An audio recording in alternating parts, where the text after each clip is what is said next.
法王如意宝曾说，藏历11月29是阎王在生死簿上点选来年亡人的日子，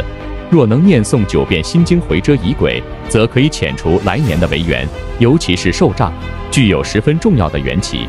按照藏地的说法，死主阎罗会在每年的11月29日，根据众生的业力，决定是否在生死簿中的众生名字上画上一个决定死亡的十字。被画上十字的众生，于未来12个月内必死无疑。所以这一天诵修心经回遮仪轨，主要是修持攘解法，回遮死魔。这样做能避免不定死亡。索达吉堪布开示，因为心经所讲的是空性精华，我们之所以会遭遇恐怖、灾难、违缘等侵扰，根本在于对人我和法我的执着。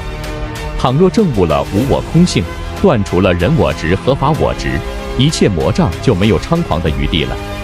心经宣讲的是最殊胜的般若空性，以此空性的威力，再加上心经的加持力，内外密的一切违缘都能被遣荡无余。所以佛经中专门有般若心经回遮仪轨，里面就说往昔帝释天怎样祈祷，我们也如是祈祷的话，魔王波旬等一切违缘都会化为乌有。